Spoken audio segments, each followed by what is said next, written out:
This episode is brought to you by BeyondPryde. When you advertise with First Nations, make sure you advertise with pride. That's www.beyondpryde.com. Pride spelled PRYDE.com. Creators Game, episode 11. I am Deya Miller. I'm joined by Jay Smith, Chris Vale. And we have a lot to talk about. But before we get into lacrosse, anything at all going on in anybody's life other than lacrosse? I'm trying to do more fishing. Fishing. I feel like that goes hand in hand with lacrosse. Fishing and golfing. Well, I'm not big on golf. I went golfing twice in my life, and after the second time, I gave my clubs away. Yeah, I'm not much of a golfer or a fisher. I don't know. I don't do much. What about you?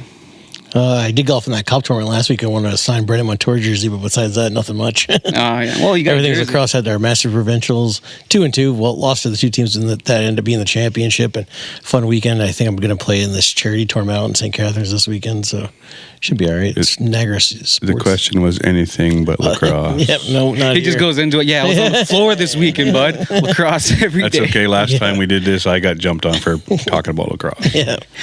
All right, so we're going to get into a little bit of contesting. So basically, a couple weeks ago, we had a lacrosse stick auctioned out, and someone actually bought it, and we're going to hear from right now. Hey everybody, I'm the BeyondPryde bid winner for the traditional lacrosse stick from Palace Lacrosse. Picked this beauty up. Just wanted to say thank you to BeyondPryde, the Creators Game podcast, and Palace Lacrosse. That's BeyondPryde, Pride spelled P-R-Y-D-E. And now let's see how she throws. All right, so that was the winner of the lacrosse stick. Shout out to Paulus Lacrosse for that lacrosse stick. But let's get right into lacrosse because I know there's so much to talk about. I feel like it's been a while since we've been sitting here together. Let's get right into it. President's Cup. Let's just start with you because you were there. Yeah, since the last episode, I've made the trip to Surrey, BC. That's where we were staying. Seemed kind of funny that we were 40 minutes from the arena, but also coincidentally, so was Allegheny and so was Snake Island Muskies. So did they figure we were all friends and would want to stay in the same hotel? I don't know, but that's neither here nor there. Maybe you guys had like a community discount. In a different community than the arena? I don't know. But yeah, President's Cup was it was a learning experience for sure. National championship played on the West Coast. Right off the hop, the Rivermen had a lot of issues. The 33 of us or so booked for this flight. About 9 guys were checked in. They were in the terminal. The rest of us were out either trying to check in on our phones or going up to the kiosk, even getting assistance from airline staff. Our flight was canceled. So from the Saturday, we were trying to fly out. We had to play on Sunday. It took a total of about 5 flights to get us all out there. We had to rebook. Some guys got there without their equipment. Some of their equipment was in Montreal for overnight. One guy, shout out to Jordan Goddard, he's a trooper. He had to borrow equipment the whole week because his equipment got there. He got word that his equipment landed at the Vancouver airport on our final day of round robin. So he went the whole week with borrowed equipment.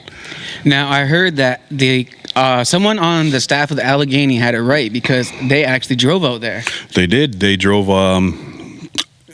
most, if not all, their equipment out there. I believe it was their GM, Kevy Bunbury, that drove. That's a trooper right there. It is. Because how long would have that drive have been? Probably for me, because I like to take my time, probably 3 days one way. 3 days, whole vacation. Yeah. But I think it took him like 36 hours or something like that. So I mean, kudos to Kebby. He drove that whole way there and back. Allegheny was staying in the same hotel as us. A lot of, at the end of the day, we're still friends. But we were chirping. It's friendly chirps. I mean, Lane's on that team. My kid, actually hardly ever got to sign him because he was doing team stuff, team building stuff. And I appreciate the fact that team was able to do that. Because we got there so sporadically over the course of 2 days, we weren't able to actually do anything as a team the first night. And then we had to jump right into a game. Our goalie, Dustin Hill, he didn't even get to suit up first game because his equipment wasn't there yet. So we dressed Drew Hutchison and Elon Henhock, pulled off the W, and then the next day we had to play Allegheny. the contest everybody in this community was waiting for. Yep. I had it all set up on the screen outside. I was poolside, sitting there with my son, and I was like, "Oh, I'm going to watch this game. Here we go." I think it was on for maybe 5 o'clock for us. I think it was 5 o'clock our time. Yeah. Yep. And now you said that you guys didn't actually get to meet up before the game. On the Saturday, no, because a lot of us were still flying in I can't say a lot. Some of the players were still flying in Sunday morning. So was there any actual connection between the teams before the game was played? Just in the hotel lobby. You think that worked for you or against you? Or for both teams, not necessarily the outcome, but it was just better to keep distance? Or do you think it would have been better to be like, hey, meet each other and maybe just be like, yeah, let's go out there and give each other a good one? Small talk was minimal. We'd see each other in the lobby and good luck later, and we knew we had to play each other. So it was a little more quiet between us when we'd see each other in the lobby and stuff that day. Afterwards, Allegheny was those guys, they were happy. I mean, they did squeak one out on us. Scored with 0.9 seconds left. Chris Kluche, he got the game winner. And after the game, that, like I said, to me, it seemed like everybody in this community was anticipating Rivermen versus Allegheny, and there was people on social media. They were trying to razz me. They were poking, and I get it. But Lane said it best. He said somebody had to win. But after the game, I didn't know. I knew the game was broadcast. I didn't know that it was still being broadcast after we had shook hands and Player of the Game awards were given out and stuff. I went up and I hugged my son. And my phone started going crazy. And people are like, "Oh, that was such a sweet gesture." I'm like, "Well, regardless of what jersey he has on, he's still my son." Yeah. I would do that with any of my boys that I had to play against. Was that? I know you've done a lot of coaching with Lane. Was that the first time you coached versus Lane? Very first time ever. Even when if it was pickup tournaments, first time ever coached against him. But that's got to be one of the most fulfilling moments, because that's the graduation of hey, everything that you've learned in life now, it's not that you guys were on the floor together playing against each other, but he's showing you all the skills that he's attained throughout his life. He's now utilizing it against you, because you are now he's saying that, I'm going to take all the skills that I've learned, I'm going to use it against you, and we're going to win. And he ended up winning. And he, I hate to say the word, I hate to say the thing in the, from Step Brothers, when he comes downstairs and he's had the young bull and all they want, had the old cat and all they want the young bull. Well, I mean, Lane's, I've got the privilege of coaching him and a lot of other players that are grown men now. I can't take near enough credit. He's had other coaches, Timmy Bunbury, Jason Johnson, Marty Stotts. He's played off the reserve. He's had other coaching staff that have taught him. It was a good game. I think he burned us for 3 that game, but I think the salt in the wound would have been if it was him that scored the game winner. And talking to him later, the play was set that the ball was supposed to go to him. It's just that Kluche got free and was able to get a shot off, so he took the opportunity and he beat us. But I like the saying that the master's failed more times than the student has tried. So he got me once. I don't know if he can do it again. But one thing that he did that was really great was, there's a lot of people who could say that, oh yeah, he had many coaches, but you are the main teacher. You're the father, right? You are the father. So the fact that once he beat you with class, because he said someone had to win. He didn't try to rub it in your face. No, he didn't. He didn't try to do anything. He just actually won, and then kind of shook hands, hugged.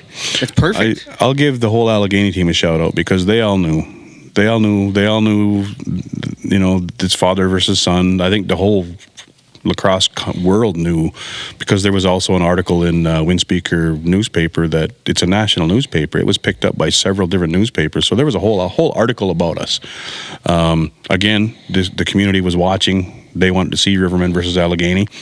Of course, we didn't want to lose. Rivermen didn't want to lose. It was a kind of a knot in the forehead kind of thing that they squeaked one out with 0.9 seconds left. But shout out to Allegheny, because the whole team was classy. afterwards, nobody was chirping me. I'd seen him at the hotel again. A good game, shaking hands, hugging me. Nobody was chirping. Our own guys too. Like, they didn't really have anything negative to say about the game, because it was a good battle. It was a good, hard fought battle. Both teams left it on the floor, and that's the way each game should be, I think. Did you stay around and watch the semis and the third place game? I think I stayed and watched the quarterfinals. No, the semifinals. Yeah, but I wasn't there for the bronze. You guys are already flying back Sunday. Well, it was on the Saturday. I was just exhausted. I stayed back in my room and watched Allegheny and the Bronze on TV. But I was there. I was there the night before when Snake Island and Ladner played. Yeah, those were some good games. Vera and Muskies almost had it. That whole, and then season's done. As far as I know, my title is still intact. I'm still the Riverman GM, but the season's done. I can loosen my tongue a little bit. That whole tournament, it was well played. Like, the officials come up, good buddy Herbie John was a Can-Am representative for officiating out there. He said, this lacrosse that's being played is some of the best that I've seen in a long time at the President's Cup. And it was good. Like, even Victoria Shamrocks, I think they finished last in round robin, but they were a thorn on everybody's side. They were there just to cause hiccups in the standings, and they were good. They're a good team. Like they said, they were the only team. I think they had a lot of young guys from their Minto run a couple of years ago. They didn't win the Minto, but they were there, and they were the only team, I guess, with no current NLL players. So, like you said, I think that the Pete Dobrinsky and the other goalie, I think, might have been in some camps, and I think Dobrinsky's backed up like here and there, but they were no current NLLers was on that. Well, team. even the Standing Bull Fighting Sioux. Yeah, those were fun games to watch. Dixon, Evans. As I was going to say, Rory Smith and Sean Evans. They didn't really. They're old enemies. Right? if you were at floor level like I happened to be, there was many games going on inside that game. And like we said, a lot of times, a lot of things came up where Rory Smith wasn't even the one to hit Sean Evans in the head when he got the penalty, right? It looked like Marcus Elvin was D'ing up and he got him with the slash in the head, but Rory just gets a lot of the calls on him, right? If you watch even our regular season games that Rory played in, he plays hard, right? Refs would stand there and not even watch the play; they would just watch him. And again, when you're at floor level, what looks to you and I like hard defensive play, from a different angle on the floor, may look like he's trying to kill somebody. Well, even the Ladner game, the refs were like, Rory's getting a penalty for standing there and kind of hitting the guy that came off the bench, but then the other player didn't get a penalty when he was on top of Mitch Jones, and they were like, the refs are just too worried about Rory giving him a penalty. Right? Well, Rory's well known. He's played in the NLL, but he also played out west for a few years. But it kind of makes sense for a ref to be watching Rory, though, because like if anyone's going to hurt someone on the floor, it's going to be him. So like that's what the ref's there to do, is make sure that no one gets hurt. And it's like, he doesn't act out of like he's not doing anything wrong. It's just he is a very aggressive player. Well, and if you watch him though, he's like the stuff he does as a player and the way he plays. It's some people would say it's dirty, but he's not being a dirty player. Like even if he like what a lot of people call pitchforking, where you kind of with your stick and I've seen him just pick guys up and throw them like that. But it's not illegal.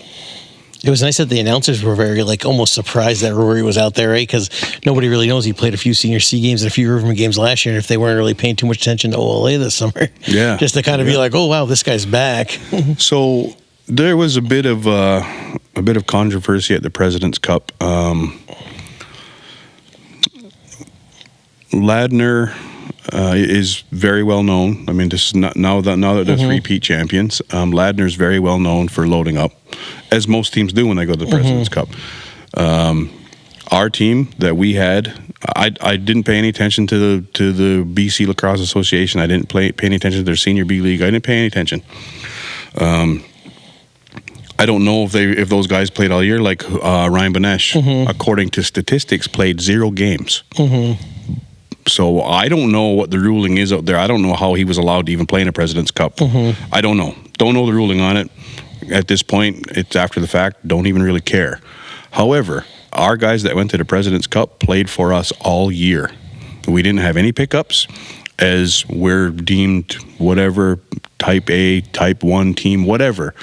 I don't know. After we played Ladner and they beat us, we investigated their roster pretty good. There was several of us doing research.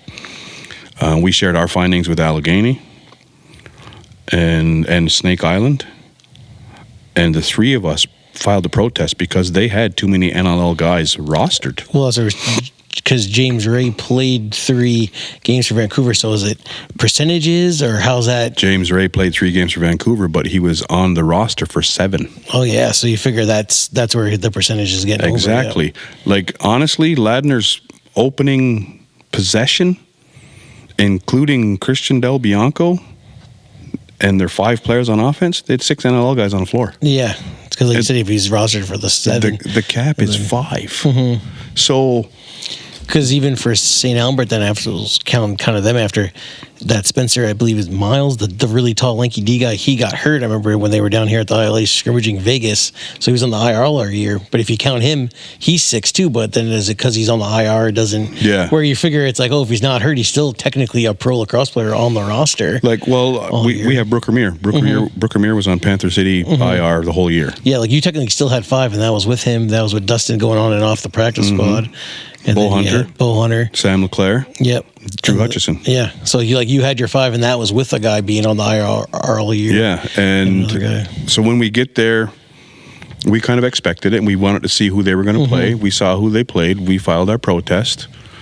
I'm not sure. Yes, Allegheny filed theirs. I talking with the Snake Island Muskies brass. I'm pretty sure they filed theirs.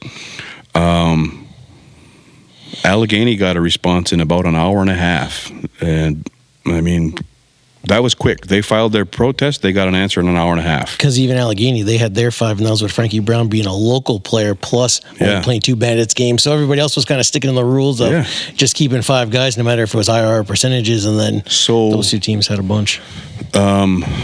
Jeff Paulus, he does a lot of the administrative work. When he come aboard to the Rivermen, he does a lot of the administrative work. I was more focused on players, a lot of behind-the-scenes stuff. We were both doing a lot of behind-the-scenes stuff. Jeff was more administrative. So I had a brief conversation with Wayne Hill, our president. Wayne went to Jeff, filed the protest. Allegheny filed theirs the next day after their game. They got an answer about an hour and a half. Ours took almost a day and a half for them to get back to us. The gist of what they told Allegheny, because their GM showed me, was basically, we are not moving forward with your protest. If you want to pursue this further, do so after the tournament's over. Which makes what sense? Let us crown a champion, and then you can whine, or then you can complain, or then you can bitch about it. I don't know. We finally got our answer, and our answer basically was your MA, your member, so your Lacrosse Canada member association rep, whoever that may be, signed off on the roster. So you guys basically, but what they told us is basically your MA signed off on it, so there's nothing you can do. We didn't see the official roster handed in. I don't know who in the OLA signed off on it. Joey Hiltz, the commissioner, he was brought in on it. He was emailing with Lacrosse Canada or somebody in BC. I'm not sure who. I didn't read the full email. So it appears he was unaware. So I don't know who signed off on it. I did see Jeremy Bailey last night. I wanted to talk to him about it, but when I approached him and I said, "Do you want to know what happened out there?" and he said, "I'm too pissed off at Lacrosse Canada right now. I don't want to talk about it." So I just threw it out there. I said, basically, we were told we should have protested before the tournament started. And he, I could tell he was pissed off. He kind of shook his head, and he's like, Jesus, and he walked away. So I don't know who signed off on that. I don't know if it means anything, but I think each team should get to see the rosters because we will investigate a little further. Yeah. Like these guys in the OLA, you know, Jeremy's, what is he, the executive director of the OLA? Yeah, busy guys. You're more or less Super like, hey, busy. we're looking. I'm going to assume that's his full-time job. Senior B commissioner here, OSL senior B commissioner here. And I can imagine how busy he is. Plus, he probably most likely has a day job. I don't know him that well, but I'm sure he works 40 hours a week and then probably puts in another minimum 40 into the position. And that's across the board with it all. Like I know how busy I am just being the general manager of one team. And like you said too, with like these rules, because it was early in the summer, somebody was trying to say too that eventually you could be local and play for the senior B team and be in the NL. Like that, like it almost gets too gray area. Well, right? Like, yeah, and like Wayne had mentioned that he goes, well, Bo's local, so he's okay. So I was like, in my head, I'm like, that's new. Yeah, technically 'cause somebody else was everyone's telling- local. Yeah. So I mean, I don't know. And then 2 weeks before we go to the President's Cup, we're told that some of the rules will be NLL rules. Is that kind of why with the whole crease thing, everybody was getting confused with the 4 diving? seconds. And, Yeah, that's why all of a sudden everybody was launching 'cause I themselves know at a lot the of goalie. people were like, I thought you couldn't dive. Yeah, and then 4 seconds in the crease, 8 seconds get across, over and back on every possession, stuff like that. Like, had we known that at the beginning of the year, we could have practiced that at least. Yeah. Or if that's the route you're going to go for the national championship at the end of the year, why not play those rules across the country, across the board all year? And like I said, that's with lacrosse where sometimes there's too many rules or the rules are changing from.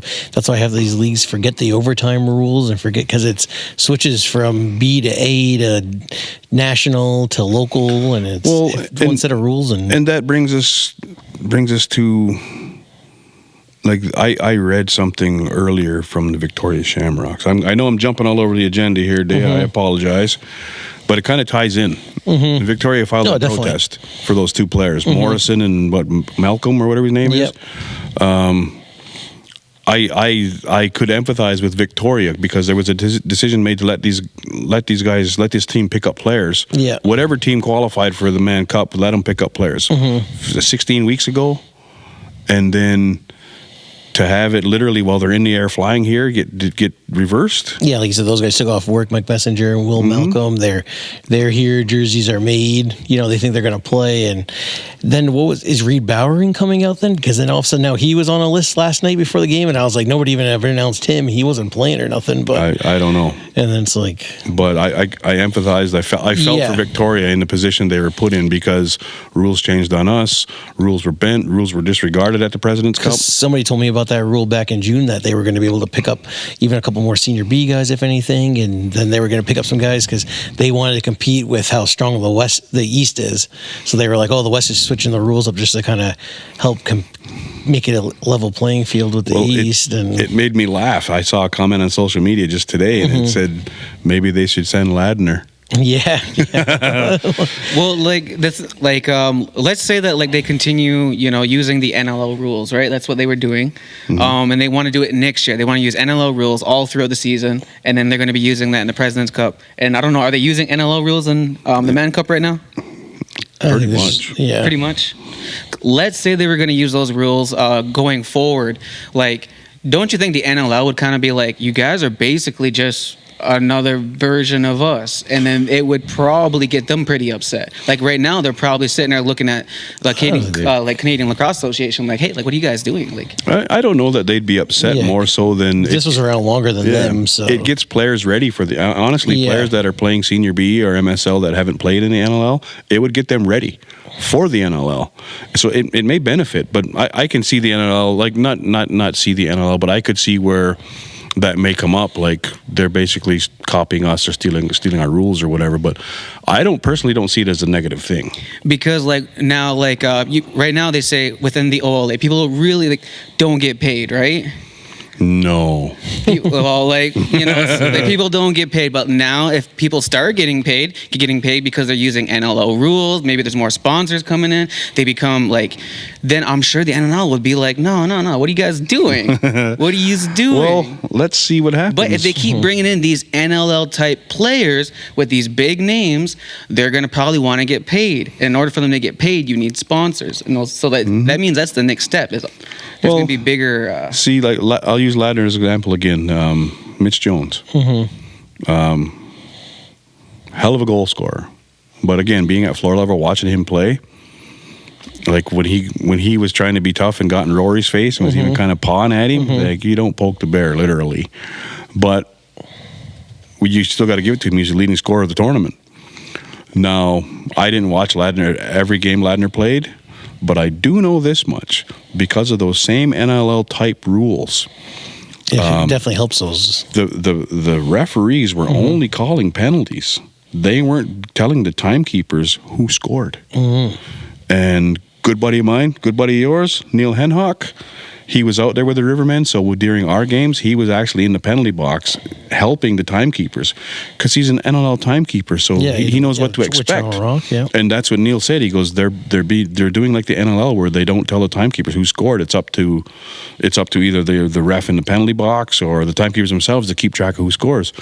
So I'm not saying Mitch Jones didn't score all those goals, but I know of goal scorers on other teams that had goals taken away and given to somebody else because they weren't paying attention to who scored. Well, I know, like, he shared on social media, somebody, I think it was like an anonymous Twitter account or something, wrote they were saying he blew it versus when they lost that game to Edmonton Miners, and I always keep wanting to call him Sam Albert because that's what they were on and called for their first 3 President's Cup runs. But then at the end when they won, he shared that tweet where it's like, get Mitch Jones off the floor if Ladner wants to three-peat. But I mean, the guy can bury the ball. Yeah. But again, I know that there's other players on other teams that scored a lot of goals that were given to a different player because they weren't following who was scoring. Yeah, because like Colucci and Chase Frazier, they like you said, they scored a lot. I thought too, like Chase Frazier, maybe too, that was him playing in his hometown. He was playing pretty hard for Allegheny, where I know sometimes these NLL guys, if they're getting paid,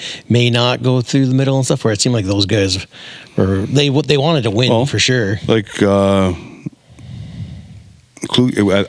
didn't really look. Kluche, top scorer for Allegheny. Chris Atwood, up there. Yep, he would play. Was on the I think All-Star team. I think Lane was only 1 or 2 goals behind Atwood, and I know for a fact that Lane had a couple of goals given to somebody else. And I seen it in every game I watched. There was goals given to players who weren't even on the floor. I can tell you, in our first game against Victoria, backup goalie Elon Hennock was down for 2 goals. Oh, yeah, no. Yeah. I think it was Zach Hairwires that scored. He wore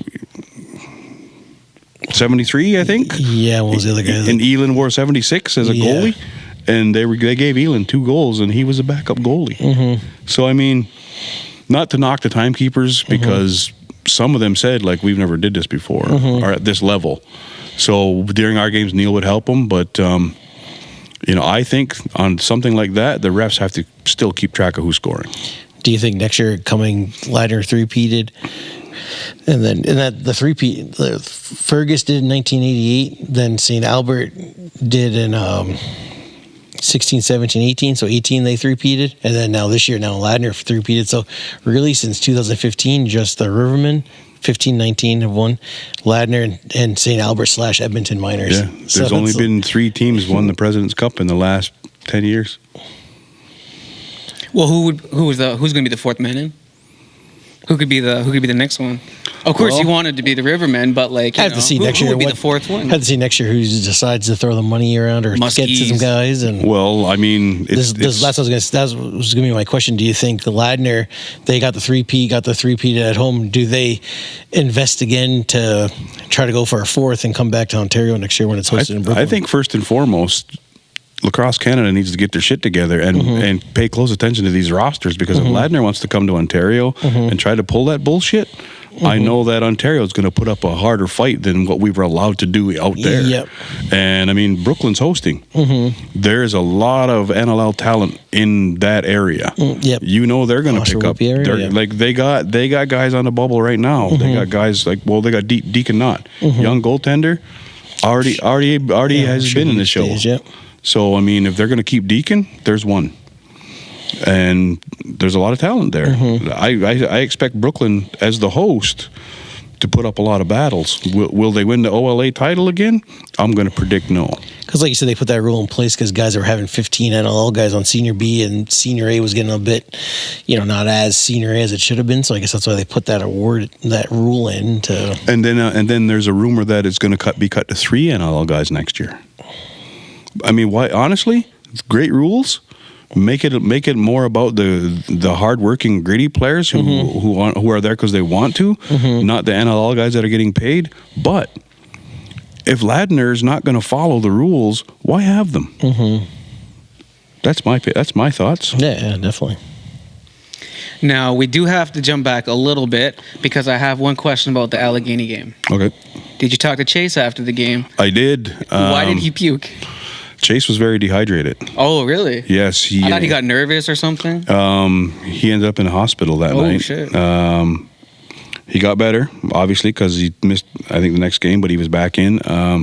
Chase was severely dehydrated. He entered the hospital and ended up having 5 IV bags that night.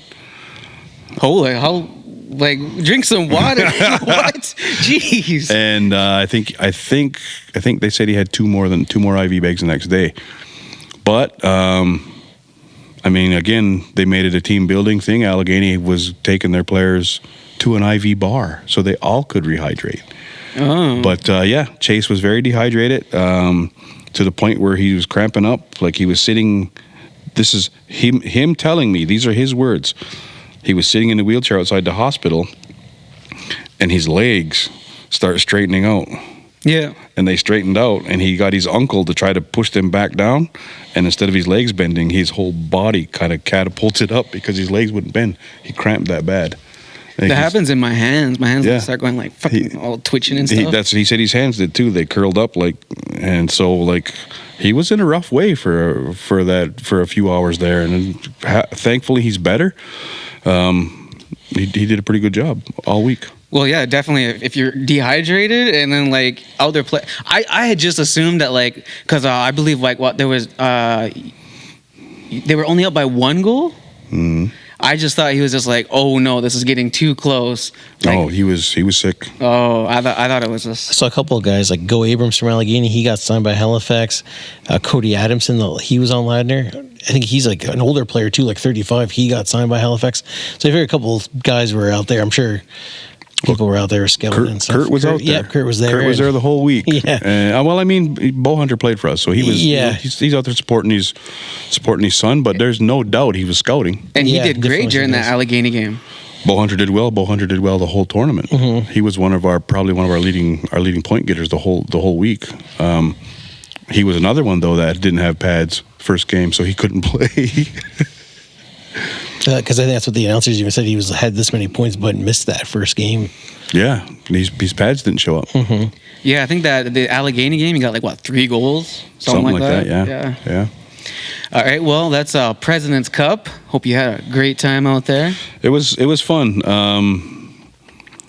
When you go away to a place like that, when you go away for something, I'll call it a business trip because I had to be somewhere every day.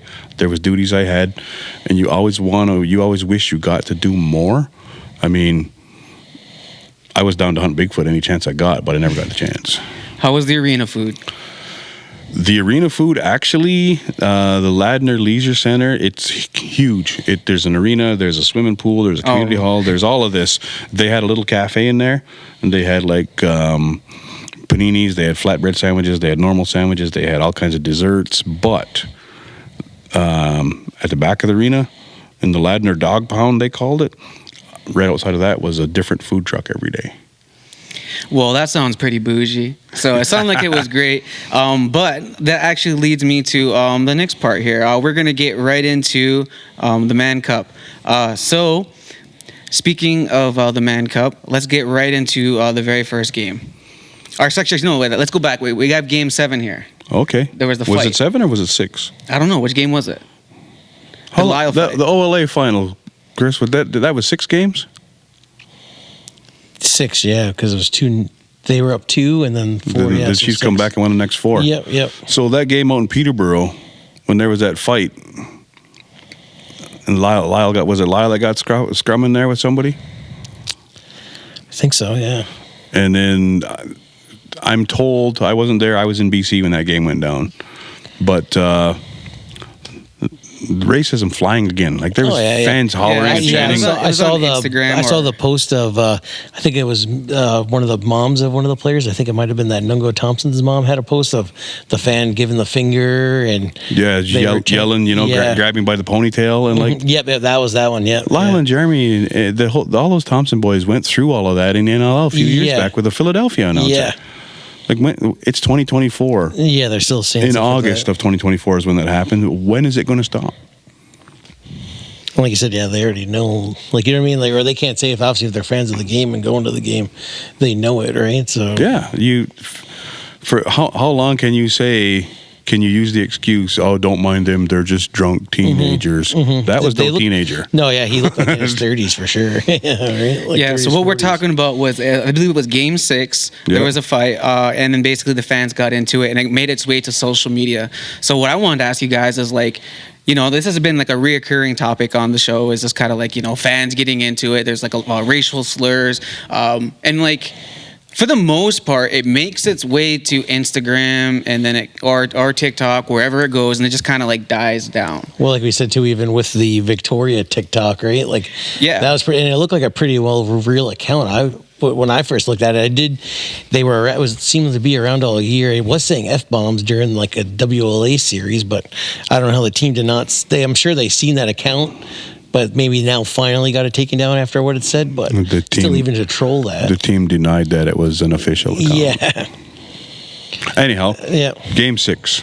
But yeah, back to Game 6. So like my question is like, what would we actually want done?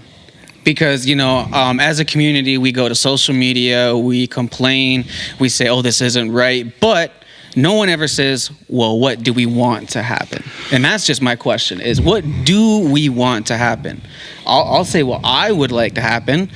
For me, it would be just more that like, hey, like let's, when you take your kids to the arena, whether they're a teenager or a young child, or if you're a grown adult, remember that you represent like your community. You represent like so much more than just the person sitting in the seat, which is yourself. And so like when you're watching a game, I would say that like if you have kids with you and they're acting that way, take a look at your kids and be like, hey, like you shouldn't be doing that. And then maybe take a second to be like, how did they learn this? And take that approach to use that as a learning opportunity.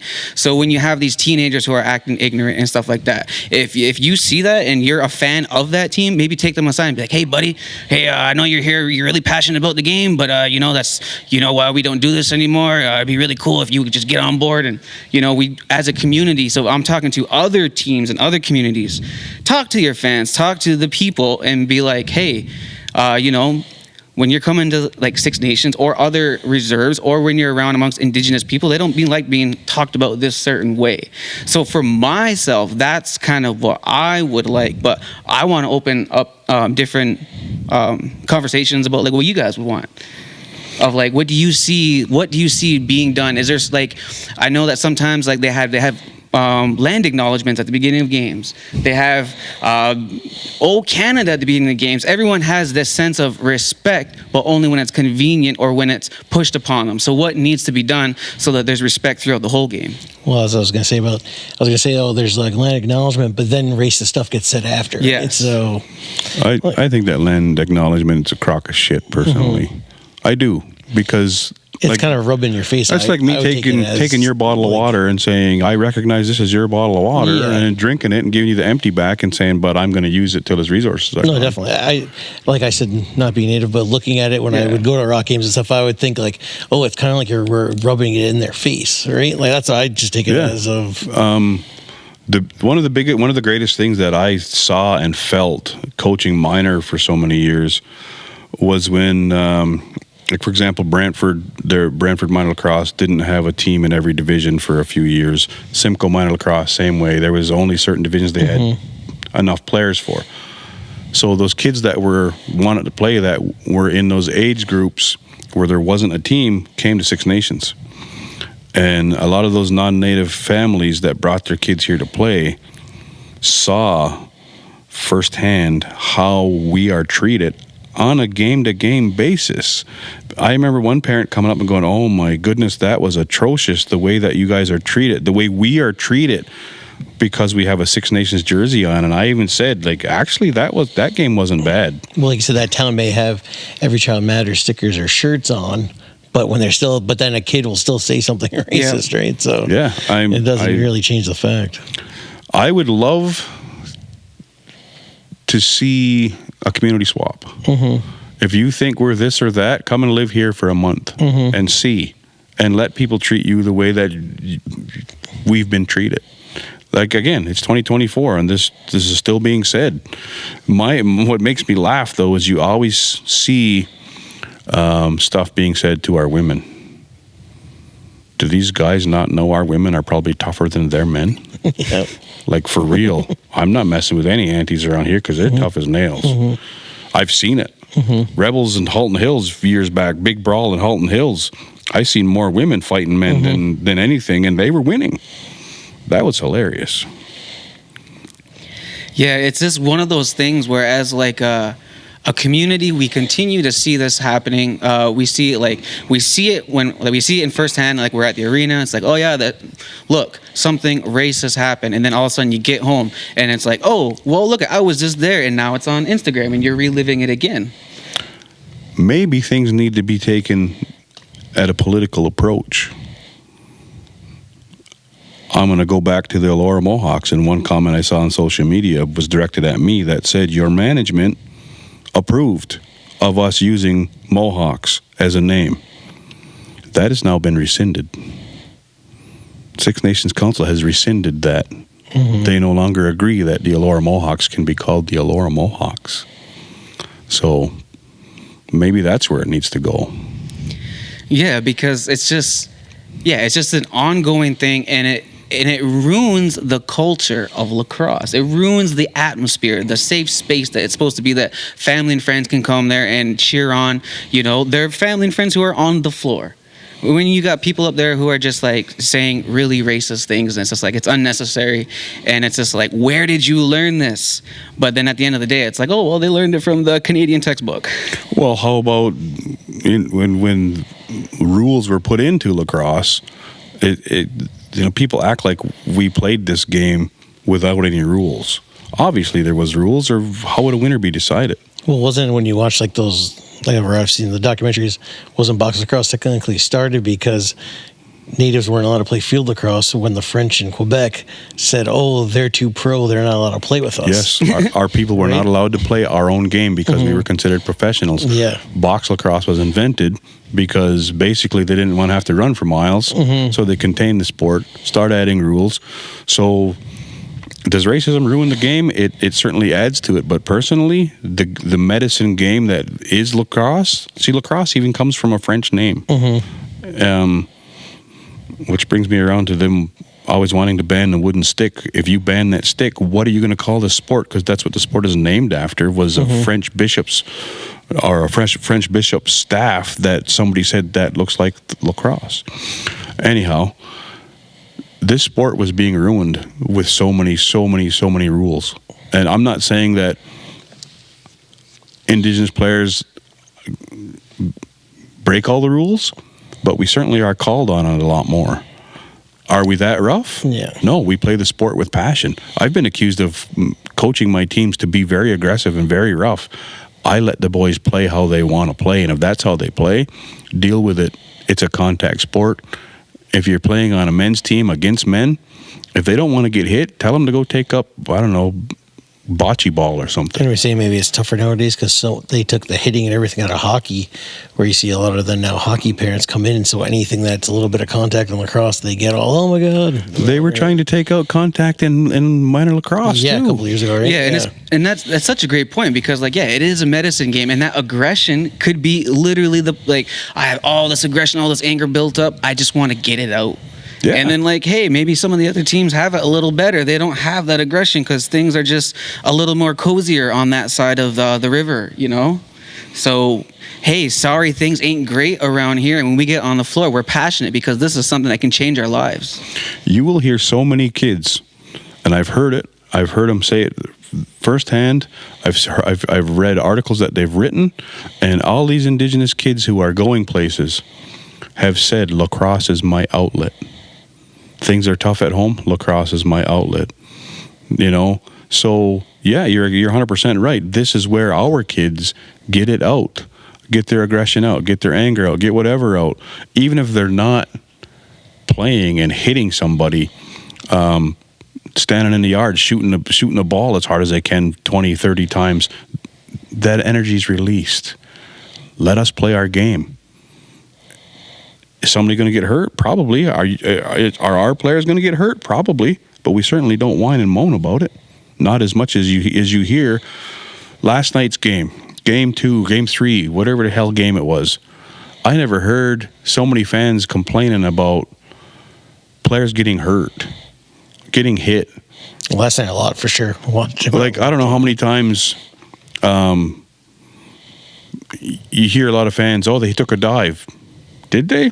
Maybe, but I can tell you this much: our players were never taught how to dive. I think it was game 1, Cody lined up on the draw and got to give that guy a bump, and he kind of flopped, and Cody looked at him and went like this, and I was like, that's exactly right. Danton Miller did it at the President's Cup. He got hit, and he kind of and we all laughed because he's showing the ref, this is what they're doing. Our players aren't taught to do that. I used to yell at our players if they flopped. It just makes the whole team look bad. It does, but it makes us look just as bad because our kids get frustrated, and they're like, if you're going to flop, I'm going to give you a reason, kind of thing. Yeah. So then they become more aggressive. Why? Because this kid is flopping. Play the game. If you can't take the hint or can't take the contact, go play, I don't know, a non-contact sport. Go play pickleball.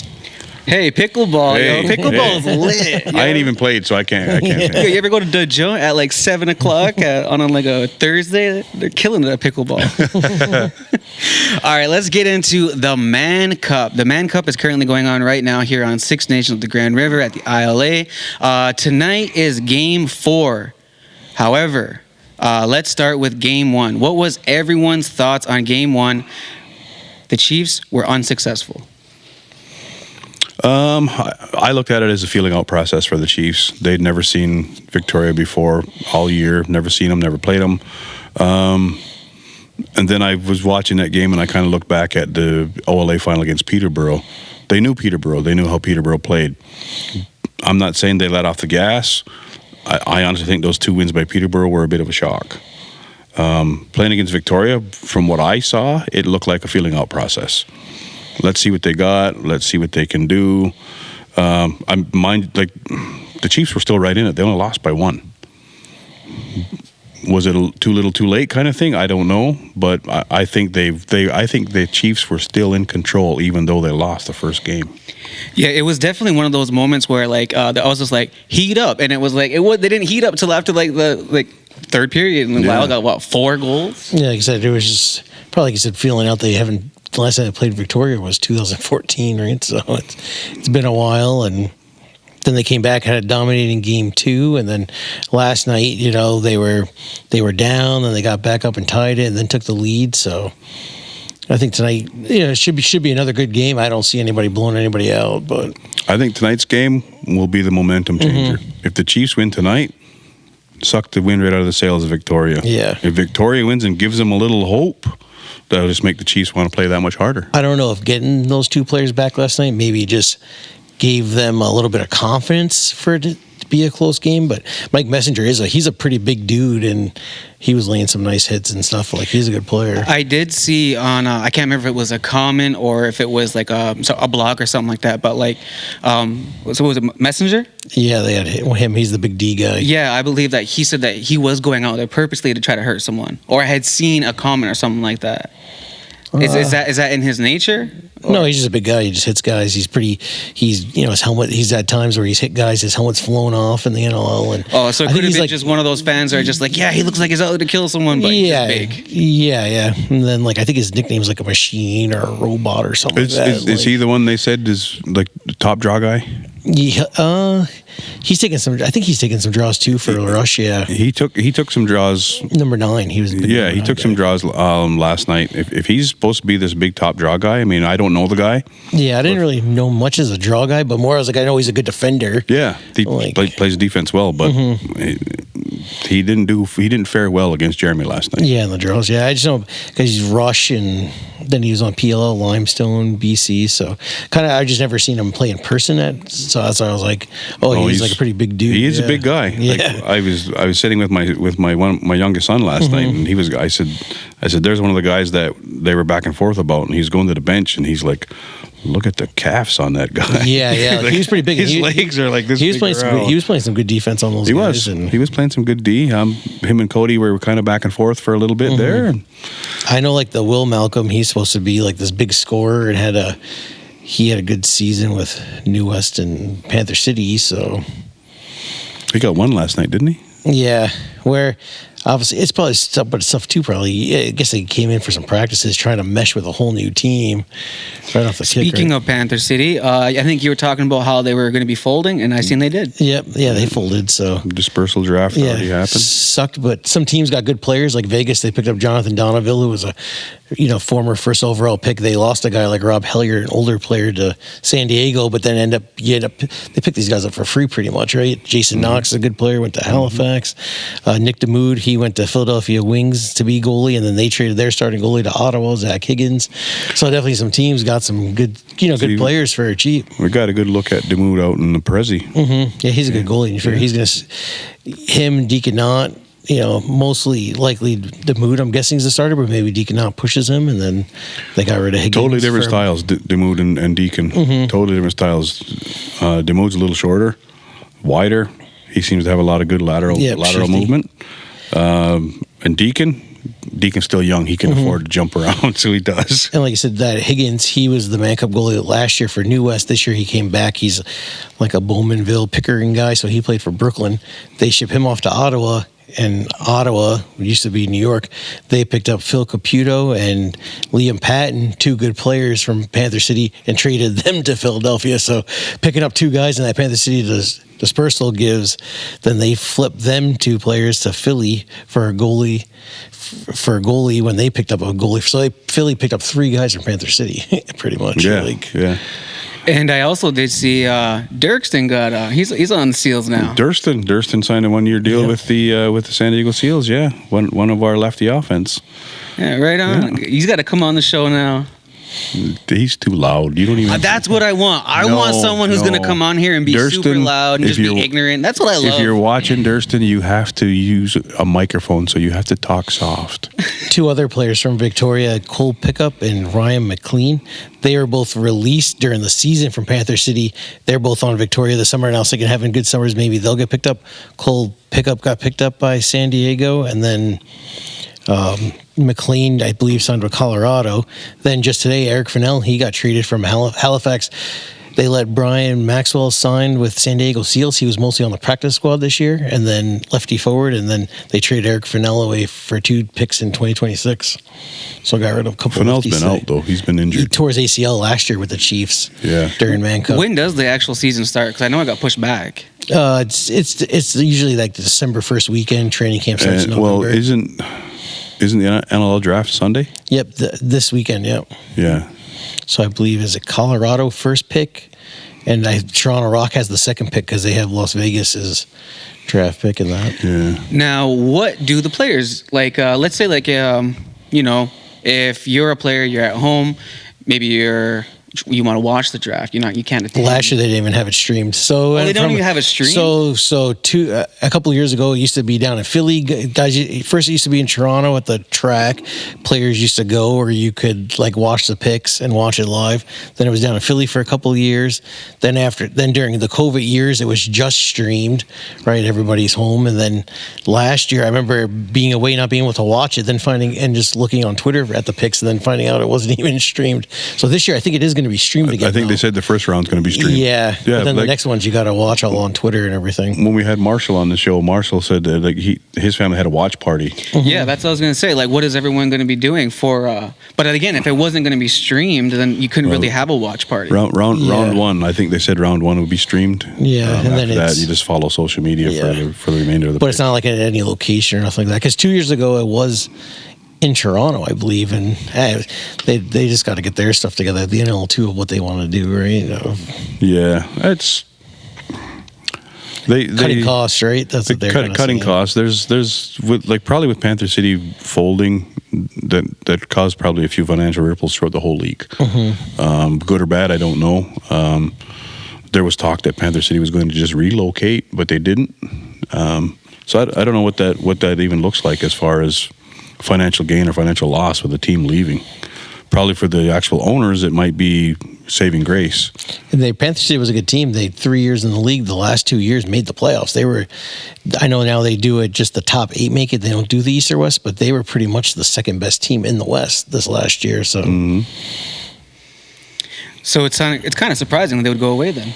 Yeah, they just had no fans. They had like 5 people in the stands. So it's kind of like 5 people. That was kind of tough. I don't know. People said the name. Shoot me some tickets. Yeah, they were Panther City Lacrosse Club. Everywhere else is named after a city or a state. And you know what? I wanted to go to one of their home games because they're in Fort Worth, Texas. And when I was a young boy, I lived in Fort Worth, Texas. I wanted to go back. I wanted to go to the Dickies Arena. I wanted to go to Cowtown. I wanted to go and check everything out again. Yeah, it looked cool. It looked like the guys. They just said that arena never really only fills out for the rodeo, and I guess the WNBA team even left for Dallas, and that owner also owns that WNBA team. So it's kind of, he was also had partial ownership with the Okie City Thunder, so I don't know if, maybe just cut the cost. And Chris, if you want to get us tickets, there is a rodeo coming up in like January at the Dickies Arena. Ooh, into the rodeo. All right, game 2. What did everyone feel about game 2? Because Chiefs did get the win, so that made the series even. What did everyone feel about game 2? And then after that, we are going to talk about the TikTok video and how it kind of took over social media again for 48 hours, I guess. What was your thoughts on game 2? For Warren Hill played really good in net. The team, they had the tough Friday loss, and then they kind of just came in and everything was clicking for the Chiefs on Saturday. Yeah, they flexed their muscles in game 2. They put Victoria on notice. I think like this is what we're capable of. So don't piss around because this is what we can do. And they showed the world what they can do if they want to. Everything was clicking, like you said. Everything was clicking. Warren stood on his head. He played really well. I'm guessing he'd be back in net tonight if they're doing the switches.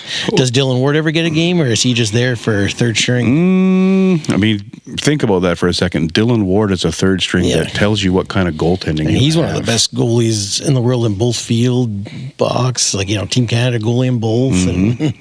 And what's that tell you? When Dylan Ward's your third string, what kind of... Won an NL championship and a PLL championship in the same year, and went back again the next year, but lost the PLL. And he's probably just chilling, too. Do you think he, I don't know, maybe Ian McKay gets in the lineup, too, tonight. Another player hasn't played all year for the Chiefs, but he was on their roster. He's on Chaos in the PLL. They lost 10-1, I guess the lowest scoring... No team. He almost had a shutout. Brett Dobson, he's from Whippy area, and goalie for Archers. He almost pitched the first shutout in PL history. 10-1 game. They scored with 56 seconds left, and Chaos player Ian McKay, he was on the Chiefs protected roster and then on their roster for Mann Cup. So since they lost Sunday, he is around. I know he was healthy scratch last night. I have to see if he plays. He's more of a transition player. Maybe Sammy Leclerc breaks the lineup. Yeah, maybe. Rivermen player. Yeah.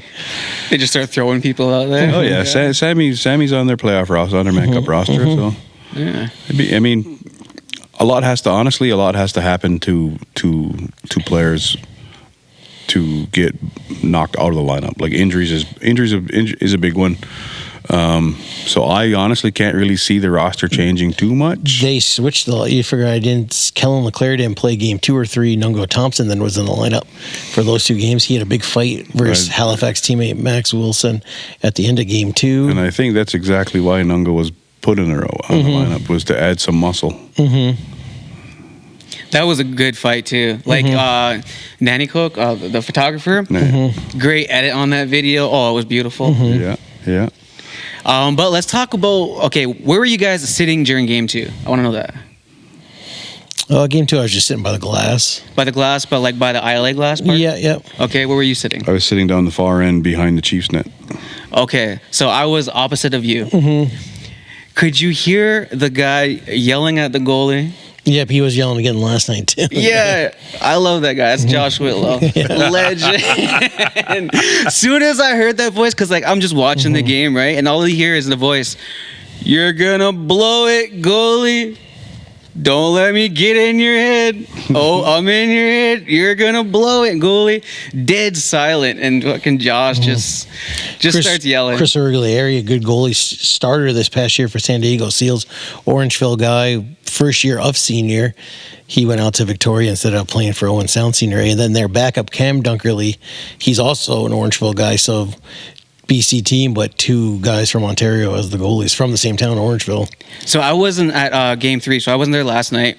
He was yelling again last night. Yeah. So I take it he got into the goalie's head a little bit more. Yeah. That's good. So the TikTok video, it's been kind of surfacing out there. What's everyone's thoughts on that? I guess the comment, more or less. The comments that were in the TikTok video. Well, it was very rude and racist, and then it was, is this a real account? But it was up for a while, and it was saying F-bombs I seen during like a WLA series, but it had been up there for a while as an account, and really just getting into it with fans. I guess that they were trying to say it was not real, it was a troll account, but it looked pretty real, and I'm sure the team knew it was up there for this. It was up there for a longer period than just one day. So one comment that I saw was whoever was commenting on behalf of the Victoria Shamrocks account, it said, "I was on the bench." Yeah, and that's what it said, on the bench. So if it's a troll account, Victoria has a troll on their bench? Yeah. Like, I don't know. Was it a player? Was it bench staff? Was it the water boy? I don't know. But that's a pretty bold statement for them to come out and say that is not an official account. Okay, so maybe it isn't. But why do you have this guy? Is this guy lying? He's not on your bench? Because I think I would want to look into why somebody's saying they're on my bench. And is it a fan? Because there was a lot of fans getting into it with Six Nations fans over the 2-player rule, and even another guy from Victoria. I was joking around with somebody last night. This guy's account. He's really just seems like a really big crybaby. He's just all on there like, oh, like the Chiefs are playing players, boo hoo hoo. And that had a bit of a funny statement, because then Chris Boucher of the Toronto Rock played for Snake Island Muskies. He's like, oh, am I going to get hit in the face in the President's Cup for Rory Smith for free? Or, I'm getting paid. And then Ryan Benesh is like, we've been getting paid forever. And Dave Brock of ML players like, what? You guys are getting paid? So, and all these guys are like, yeah, this guy just seems like an idiot pretty much. Like, we're all been getting paid for years, and he's crying because he's like, CLA wants to stick by their rules. Well, they're letting guys get paid. They should stick by those rules and let these 2 guys pay. And bring that guy on the podcast. Yeah. Well, I mean, I didn't see the whole comment section. I don't know what the gist of it was, but for somebody to, under the guise of being part of the Victoria Shamrocks organization, to say something like, it didn't say parody account or nothing. No. It said it was their account. Yeah, and the comment was basically, your team plays dirty, much like your living conditions. Yeah. What is meant by that? That was clearly a racist. Like the Victoria team, fans, whatever, they're in and around our community all week this week. I sit right here in front of these cameras with you guys, and I say what I say, and I also say, it's my opinion, and I said what I said. If you got something to say, you can find me at any arena. And like you said, this guy said it as behalf of the team. Yeah. On a team account, it had their, it looked just almost like their Twitter account. Yeah. And all for their Twitter account just to say, oh, it's not us. So it's. My challenge is to whoever it was that said that, because the account's been taken down now, hasn't it? And that's the Yep, thing, it was. though. Yeah, is once I seen the Twitter, the that it was account got gone. taken down. So clearly, the team went to this, this person who owned the account and said, "You have to take this down." Yeah, Where- they know who it is. I don't Yeah. care what anybody says; they know who it is. Yeah, because it was. I think it was saying the F word to Langley fans in like one of these last series when I was actually when I first seen the comment, and then I went on Twitter or TikTok and looked, and I was like, oh wow, yeah, this thing, and it had all these posts all year. So, so it's like, how did they knew it was up there and they knew it was saying stuff to people. And then another comment was, "At least we don't sign criminals." We know who that's referencing. That's not for us to discuss. Yeah. Because nothing's been proven. Yeah, definitely. I'm not saying either way. This is what I believe or this is what I don't. But we know who they're referencing. And that young man is not in the lineup for obvious reasons. However, the Chiefs are still kicking their ass. Yeah. So my thing is, whoever this person is that is saying this trash, make yourself known. I can sit here and tell you my name and tell you what I said and back up what I said because I'm not afraid to say it. Especially because the count said it was on the bench, right? Or I'm in your arena, and it's like, I'll be at the game. I'll be at all the games. I have to be at all the games. So I mean, if this comes out in the next couple of days before the series is over, come up and say hi if you're brave enough. I mean, I don't mean that in a violent way. I think too, come out and let the world know who you are. Victoria could have done more than just a Twitter statement saying, "Oh, we didn't. The account's not real." They didn't even say they denounced the comments. Technically, so there's a lot of like somebody from here had said Victoria is the whitest town in Canada. I visited Victoria, nice city, nice people. I'm not saying that I agree or disagree. But like any city and community on this planet, there's a lot of keyboard warriors. oh, definitely, yeah. Especially if it wasn't a team account and it's a fan that was too scared to put it, and especially Twitter and social media. This was obviously TikTok. People just make accounts all the time, right, and hide behind. But you have to be that big of a fan of the team to make an account. If it's a fake account, to make an account in their name. And as the team, as the organization itself, you have to be aware that somebody has made an account in your name. Yeah, they were like making like emoji stuff and everything like that in the last couple series. And like when I was looking at it after seeing the comments, I was like, oh, what the hell? That's like pretty unprofessional of this. Like, I seen it on Facebook of people sharing it and was like, that's a very old racist and unprofessional of this account. And then that it was saying F-bombs and stuff like that. And I'm like, it's been up for a while just for this team just to now get it taken down. Yeah, it's just yeah, like I was saying before, it's just like, well, to me, it's even thinking like deeper than just like, I don't know, I think of like a comedian standpoint, like what does like poor living conditions have to do with lacrosse? Like, and not to say that we have poor living conditions, because I don't think that we do, but like, why? Like, what does that have to do with lacrosse? Why can't you just take an L? You're like, you're a loser. I look at it as that's a pat on the back to us. Honestly, our community there's probably quite a few who do have poor living conditions, and we still put out the most professional athletes per capita in the world because of lacrosse. What's that tell you? Well, then also, what's that tell you? Around here too, right? So it's like, you know what I mean? Like you said, there's a lot of, this. I think too. There's a lot of, there's a lot of rich people, poor people, but it's definitely a diverse community in that aspect, right? Comparing to how some places are. Yeah, especially, and if that person was on the bench with them, that means that they were probably at that the media conference, and I'm sure they weren't thinking of the poor living conditions when they were on that golf course. Yeah, nice $1 million golf course. On the Yeah, beach, so I'm right? sure when you would drive around on that fancy golf cart on that golf course, you weren't thinking about the poor living conditions. Eating that fancy food. Yeah, I'm sure you were Like being some- respectful. Maybe it wasn't. Maybe it is a guy sitting at his computer back there in BC, but still, I think the team could have denounced it a bit better than just saying, "Oh, it's not a real account." Yeah, they could have even said, "We don't stand by those comments." They never said that, and that's why I sit here and say I said it. That's my thoughts. That's my feelings. That's my opinions. I challenge the person to out themselves and say, "This is who said it." Man up.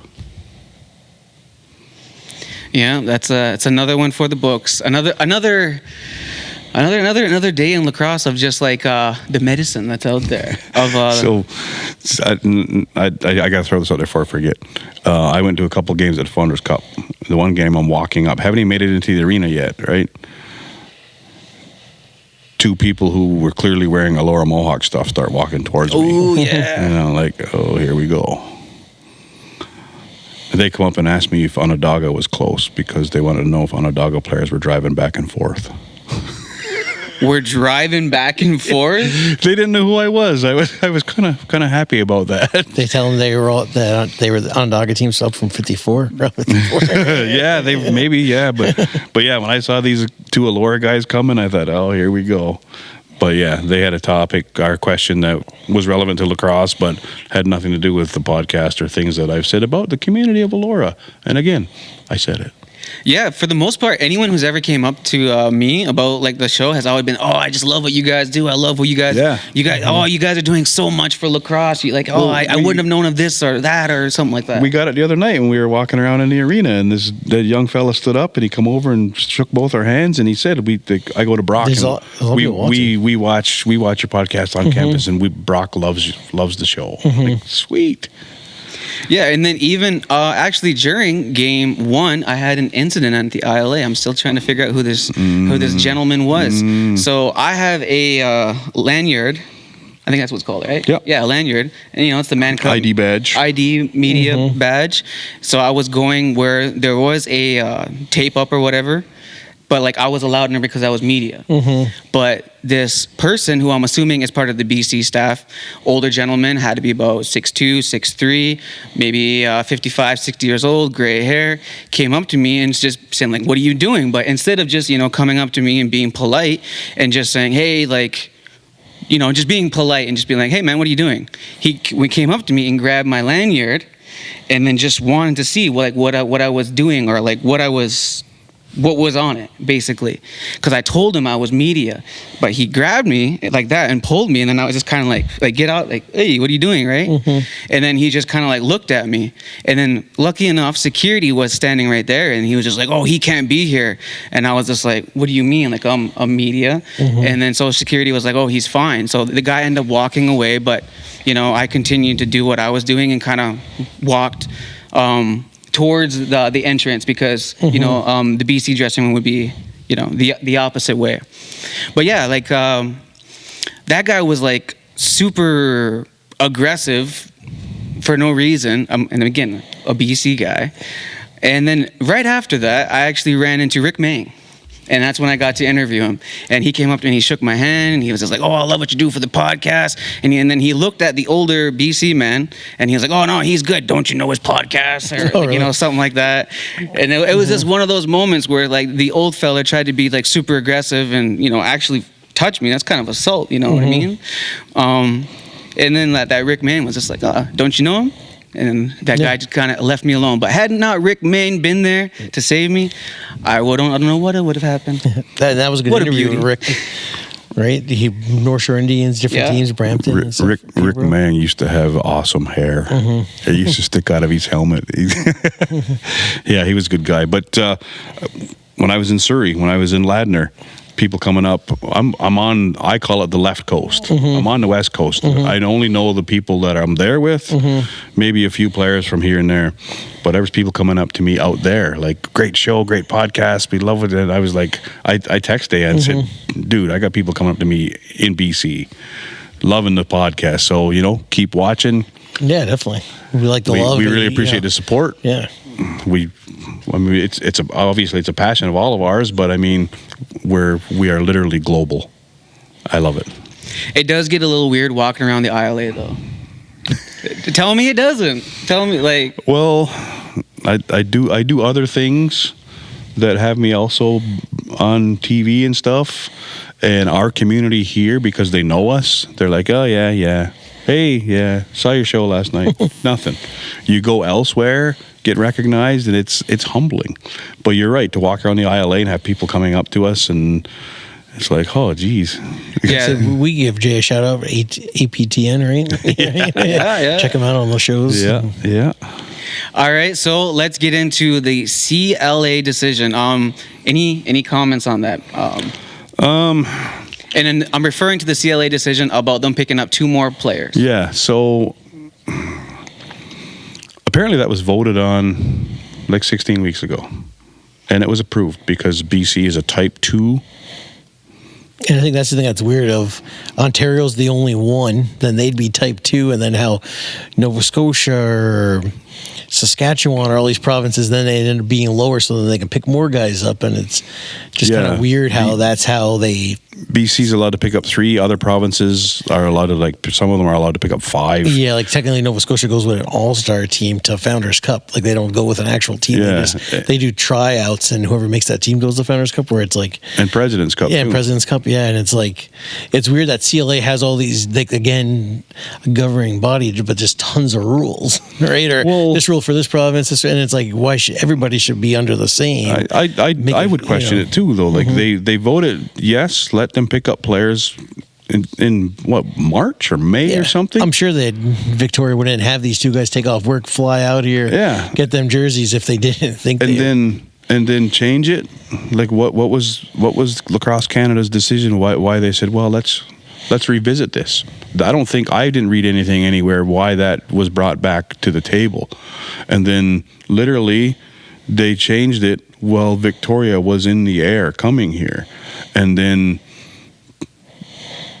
they reinforced it, basically saying, no, you can't use them once they got here. And then they had, from the way I read it, there was a whole other governing body that had made this decision. Canada Sports. So who is that? Like who is that all of a sudden stepped in and told Lacrosse Canada, like, we're going to reverse this? Good for Victoria, but again, spread it across the board. Rules are rules. If you're going to enforce them across the board or not at all. It goes back to Ladner having 6 or 7 or 9 pros. It goes. They tried to screw Victoria is what happened. Because a lot of people too keep pulling up. Oh, Dane Smith last year or Lyle in the Ontario. They were still always Chiefs. So that was, I think, they were still always on the Chiefs protected rosters and stuff like that. So that's why it's like, oh, when they come and play the Mann Cup and haven't played all year, they're on the protected. Where this is 2 guys that have never played for Victoria. They're New Westminster. So they're their property. Next year they'll go right back to New Westminster. So basically, what it boils down to is Ontario, because this is the lacrosse hotbed. And Ontario does put out very powerful teams. We're considered the top. This province is considered to be the top in any division. When the Rebels were going on Founders Cup runs, they weren't allowed to pick any other players up, but all these other provinces were. I'm sure when the Arrows were winning Minto Cups, they weren't allowed to pick up players, but other provinces were. Rivermen, we weren't allowed. We were allowed to pick up a goalie, so we'd have 3. And we took Elan with us because Elan was with us all season.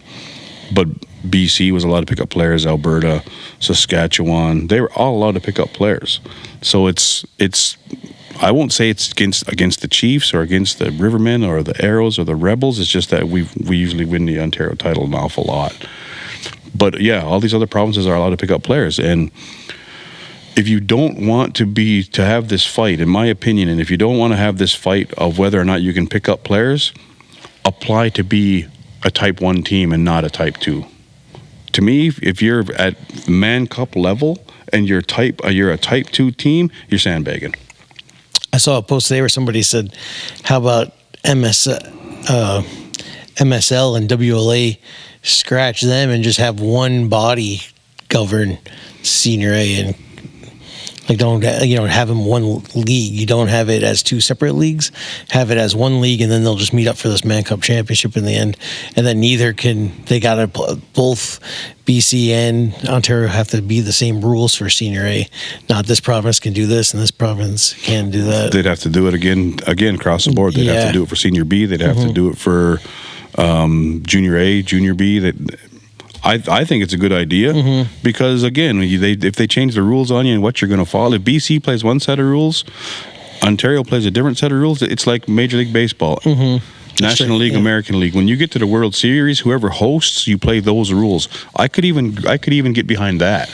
But don't change them 2 weeks before the tournament. It's just like when we used to ref back in the day, they used to say, this is a slash in this level, but as they go up, we'll let them get a little further back with their stick. And my dad would be like, a strike's a strike no matter what level you're at. You know, if you're going to call it a slash this way, you got to call it a slash in this level. It doesn't matter the age, you know.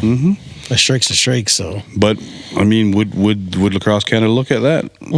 I just think no matter what the level is, the rules should be the same across the board, so there's no surprises when you get to a national championship.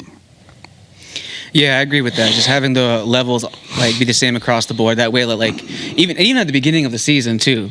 Like how you were saying that, like what were you saying? Like some of the players weren't even on the Ladner team at the beginning or something. They were listed, but they never played any games. Ryan Benesh is one. I feel like you should have to at least be on the floor with them or participate throughout the whole season. If our players have to play X amount of games to qualify for the Ontario playoffs,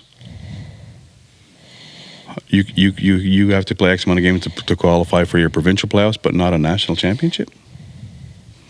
Yeah, because technically that'd be a whole different team then, right? Because like you'd be just creating a team. Well, apparently for Ladner it was. Yeah. They should just change the name. I don't know. Well, and going back to the tier 2 and tier 1, type 1, type 2, whatever the hell it is, I personally don't. It just confuses the shit out of me. If your team is considered a type 2, why are you playing senior A? Yeah, you would just be a senior B, right? Exactly. Years ago, when it came President's Cup time, years and years ago, the last place team in senior A would play for the President's Cup in senior B. That would be pretty cool, though. That'd be good. Like, that makes sense. I would even say more than the very last team. If you watch international play, pool play, a lot of times you have to win X amount of games in this pool to bump up to this pool. If these other provinces are considered type 2, maybe they should only be B. Maybe Ontario is the only ones that can produce a 100% type 1 team, level A team, whatever the hell you want to call it. Because if you want to whine and complain and moan and say we're only type 2, we should be allowed to pick up players, maybe you shouldn't be in that league if you have to whine and complain. Yeah, when they say that Peterborough and the Chiefs pay everybody, and that's why. Good chunk of Peterborough is a Peterborough team and from that area, and same with the Chiefs, right? From here, or a local native talent, from Onondaga or other reserves that come back here and play. So and a lot of those guys that are from different Indigenous communities that come here and play, they have played here for a lot of years. Yeah, the Rebels or Arrows, or some guys have even come here and played some minors. So they pay guys, but it is a pretty well local team, and same with Peterborough. So when BC complains about, and I'm sure they're getting paid out there too. Although these senior leagues aren't a residential league where you have to play where you live. What if this is the closest team for some of them? I know, too, at the WLA there. So Chiefs can protect guys from Arrows, like a certain amount of players. Then the rest of the guys get drafted, where I know out west for years, they had no protection. So, like, Victoria Junior A guys don't get protected. They can't protect, like, let's say 3 Victoria Junior A guys. A guy from Victoria Junior A gets drafted by Nanaimo. And so, technically, the teams are more local in Ontario than they are in BC, because guys for years were getting drafted wherever. A prime example, Tyson Bell. He's from St. Catharines. Yeah. And it's right. This is literally the closest senior A team. Yep, to him. Sammy Leclerc, New York Riptide. He's on their Mann Cup roster, played with the Rivermen. We're literally the closest senior center for him, unless he wants to play senior C. So even though it's not a residential league per se, the Chiefs organization is the closest for MSL to a lot of these players. So just because they don't live in Six Nations doesn't mean that this is still the closest team for them to come to. Quite frankly, like guys that live in Buffalo, this is the closest team. Like the Thompsons. Grew up in Akwesasne, grew up in Onondaga. They've played junior here. This is the closest team. And the last team Dane suited up for was Victoria in 14 when they lost the Chiefs. Now this year he's been with the Chiefs for a year, since 2015. So. And he's originally from where, Kitchener? Yeah. again. Closest center, yeah. Well, now Oakville might have that Yeah. argument, but Dane's been Chiefs property for years. Nobody's touching him. Chiefs aren't going to let him go. So, All right, I know everyone has to get to the Chiefs game tonight because that is going to be happening in about an hour. But we have a few more topics here. NLL night. I want to introduce you guys to something. So what I want to plan having is when the NLL starts, we're going to have a little bit of a live podcast. How do you guys feel about that? I'm down. A live podcast with an audience. I'm down with Cool. that. It's going to be at Yogi's. Okay, are we going to get questions from the audience? Oh, yeah. The audience is going to be able to interact with us, and we can stream it live. I was going to say, we're going to stream the game live? Yes, and we're going to have the game on the big screens right after the podcast. You know what I think would be cool? Is if we did a live podcast from a game. That would be... Give us a little bit, you know. I'm calling out sponsors right now. Get us to, I don't know... Get us to a Halifax home game. We'll do a podcast from there. Yeah, That'd be we'll be cool. the commentators for the pregame, maybe an after game. I don't know. It's up to you guys. If we can keep Chris off to not go to the after party, we'll be good. Yeah, we're good to go. Ready to roll. Taking his shirt off at the after party. He'll be taking his shirt off during the game. Yeah, wailing You around. gotta keep that Warriors shirt on. It's a good one right there. Though. Go Warriors! But yeah, NLL night. We're gonna have. Hey, don't be doing that. Oh, be there's something in my eye. There's something in my eye. Still got that Riverman hat on. Where's your Chiefs hat? Oh, we got the Grizzlies. Hey. Yeah, got that one today, yeah. I just noticed that. Got the Grizzlies hat on. But yeah, NLL night, live podcast, hour and a half before the actual game starts of an NLL game. I'm still deciding which team we're going to be continuing to follow throughout the year.